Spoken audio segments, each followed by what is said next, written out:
রাস্তায় নামছি দেখে কি আমি খারাপ মহিলা হয়ে গেছি? তুই যা মন চাই তা করবি, আর এখানে তুই পার পেয়ে যাবি।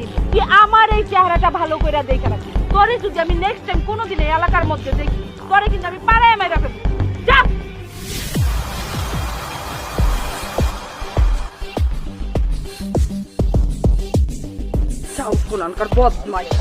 আচ্ছা, আমরা হঠাৎ করে কোথায় যাচ্ছি বলো তো?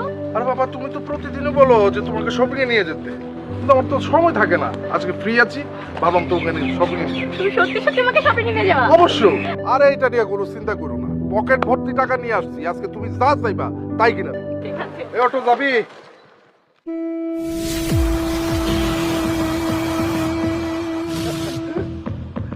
চিনতে পারছো? আরে চিনতে পারো নাই? তোমার আদরের ছোট বোন, তোমার বাপের ছোট রাজকন্যা, তোমার কোনো ধরবোন অটো চালাইতেছে। খুব ভালো লাগতেছে কিন্তু বিষয়টা খুব সুন্দর বানাইছে। একেবারে গাড়ির কালারের সাথে কালার ম্যাচিং হয়ে গেছে। গুড, ভালো। জীবনে বহুত উন্নতি করতে পারবা। আরে থামো তো তানিয়া, তুই এখানে কি করছিস? তুই অটো চালাচ্ছিস কিসের জন্য? তোর হাজবেন্ড কোথায়? অটো চালাইবো না কে? শোনো, এই সব পোলা পাইনে আমি খুব ভালো করে আইছিনি। এসব হলো ভাদাইম্মা ফাউল পোলা পাই, নিজেরা হাওয়া খেয়ে বেড়াবো আর পরে দিয়ে কাম করাইবো।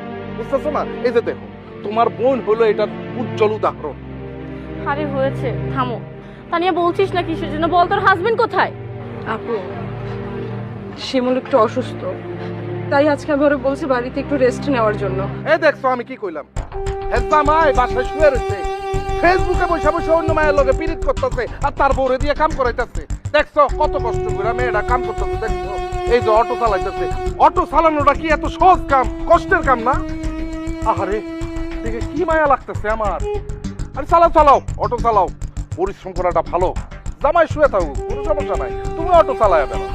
এইসব পোলা পাইন্ডে আমার ভালো করে চেনা আছে, যারা বউরে দিয়ে রিক্সা চালায় অথচ সে রেস্ট নেই।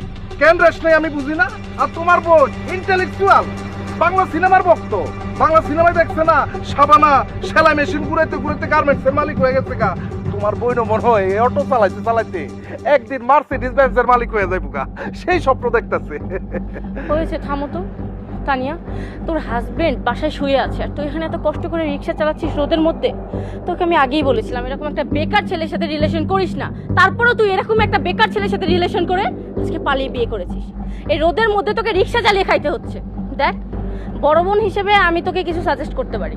তুই ওকে ডিভোর্স দিয়ে দে। তুই দেখতে শুনতে মাশাআল্লাহ, তুই পড়ালেখাও শেষ করেছিস। বাবাকে বললে বাবা তোকে একটা ভালো পাত্র দেখে বিয়ে দিয়ে দিতে পারবে। তুই এই বিষয়টা একবার ভেবে দেখ। তুই ওকে ছেড়ে দে। আপু, তুই এসব কি কথা বলতেছিস?